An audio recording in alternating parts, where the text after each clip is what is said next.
Okay, mambo vipi? Naamini kabisa uko vizuri. Kama kuna mwezi ambao huyu mchezaji alifanya vizuri, basi ni mwezi wa pili. Na kama kuna mwezi ambao inawezekana ulikuwa unaonekana kama utakuwa ni mgumu sana kwa kikosi ya Young Africans, basi ni mwezi wa pili.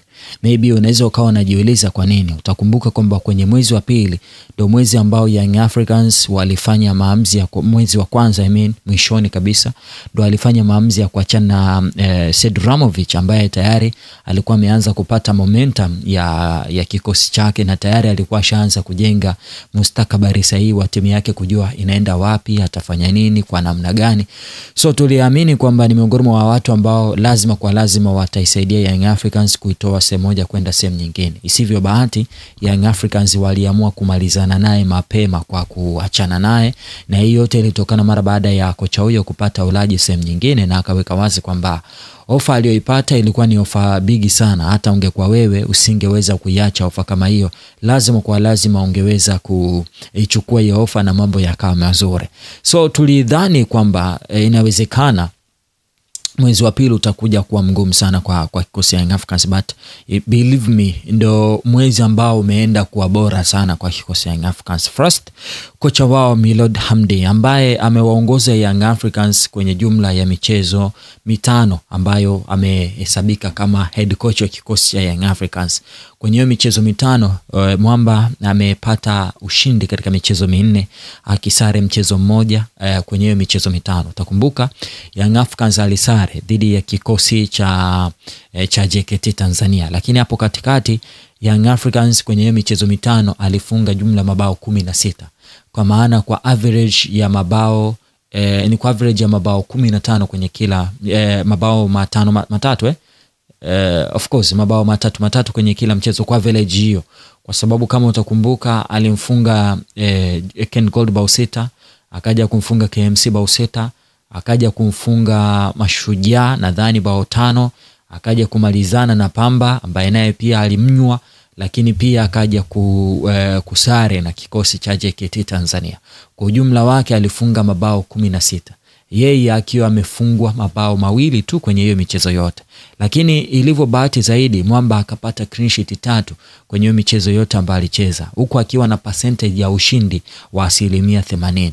Na huyo bwana amewarudisha Young Africans kileleni, kwa sababu utakumbuka hapo katikati Simba yeye alikuja kupata sare dhidi ya kikosi cha Azam FC, na sare hiyo ikampa opportunity ya kurejea tena kileleni. Although kukaa kileleni sio guarantee kwamba unaweza ukawa bingwa, kwa sababu bado tunaweza kusema ligi ingali inaendelea, na bado yeye pia ana mechi nyingi sana za kimaamuzi. So lazima tuendelee kusubiri tuone jinsi ambavyo itakavyokuwa. So huyu ndiye ambaye amekuwa ni kocha bora wa mwezi wa pili kwa mujibu wa taarifa iliyotolewa na bodi ya ligi kuu Tanzania bara siku ya jana. Kupitia ukurasa wao wa Instagram wametoa barua yao, na Miloud Hamdi amekuwa na performance nzuri. Wanasema Hamdi ameiongoza Yanga kusuluji dhidi ya JKT, kisha akazifunga KMC bao 6-1, Singida bao 2-1, Mashujaa bao 5-0, Pamba bao 3-0. Mechi nyingine ambazo Yanga alizishinda mwezi huo lakini haikuwa chini Hamdi ni dhidi ya Ken Gold ambapo alishinda 6-1, na dhidi ya Kagera Sugar ambapo Yanga walishinda bao 4-0. Japo hizo mbili yeye hakuwa head coach, lakini kwa mjibu wao wameona kwamba Young Africans ndio inayo deserve kwa sababu imeshinda game nyingi sana. Lakini ukijaribu kuangalia Hamdi amemshinda Fadru wa Simba, Fred Minziro wa Pamba Jiji, na aliongoza Young Africans kushinda michezo 4 na sare 1, ambapo kwa mwezi huo Yanga ilicheza michezo 7 kwa mwezi mmoja, michezo 7, na michezo ilikuwa ni mingi back to back. Walikuwa wanacheza almost karibia kila baada ya siku 3.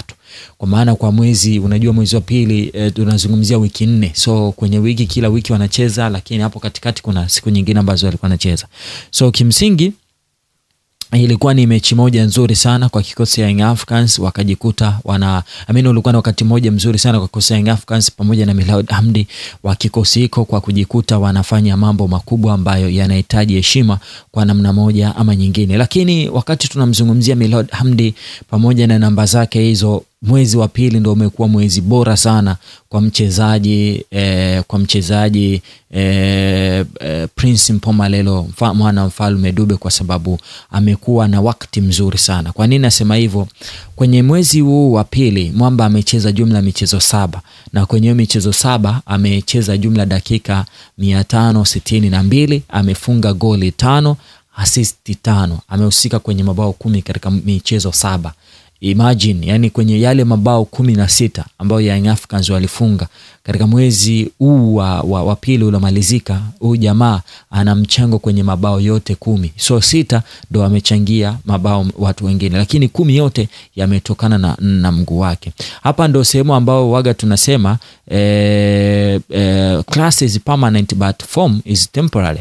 Unaweza ukawa na form mzuri lakini class yako sio. Mfano, kuna kipindi hapa Ateba alikuwa anafunga sana, akafunga na mijadala ikawa ni mkubwa. Steven Desa Mkwala akakaa benchi, na mara baada ya mchezo uliopita wa Yanga dhidi ya kikosi cha Coastal Union tukamuona Steven Desa Mkwala akifunga hat-trick.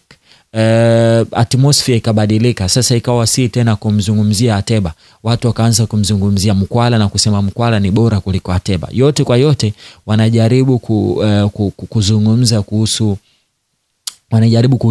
kuhusu performance ambayo ni temporary. ni form ambayo ni temporary. Form ama performance ni temporary. Unaweza ukawa na performance nzuri ama unaweza ukawa na form nzuri, lakini mechi inayofuata usiwe na hiyo. Lakini tunavyosema class ni permanent, yani class iko, mimi kama kila siku nafanyaga kazi nzuri, nitafanyaga kazi nzuri tu kila siku, yani itakuwa hivyo. Utofauti utakuja pale ambapo naweza nikawa sina performance nzuri lakini class yangu inafahamika. Yani sintafunga sana lakini ninajua siku nikijipata nitafunga mabao mengi. Now Prince Dube ni miongoni mwa wachezaji ambao mpaka sasa kwenye ligi kuu Tanzania bara wamehusika kwenye mabao mengi sana. Amehusika kwenye jumla ya mabao 17.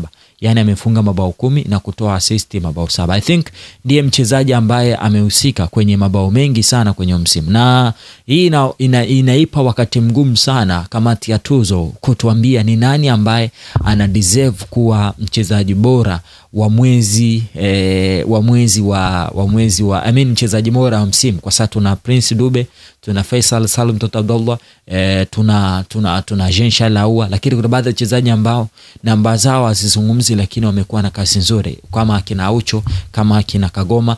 Nadhani msimu tutaona ushindani mkubwa sana kwenye eneo la kuchoose who is MVP wa ligi kuu Tanzania bara, lakini usisahau kuna akina Pacome. So unaamini kamati ya tuzo msimu huu itapata tabu sana. Mimi binafsi nasema Hamdi pamoja na Prince Dube wameliamsha dude katika mwezi wa Maaba, mwezi wa pili, na wao wameonyesha kwamba wana Maaba ndindi kwa kikosi cha Young Africans na kuisaidia timu hiyo kuweza kusekiwa kilele. Bado wana long way to go kwa sababu wana michezo 8 mkononi mwao. Wanahitaji kusekiwa alama 3 ili waweze kuhakikisha kwamba wanakuwa mabingwa ligi kuu Tanzania bara. I don't know kama ataweza, tasubiri kuona. Asante, bye bye.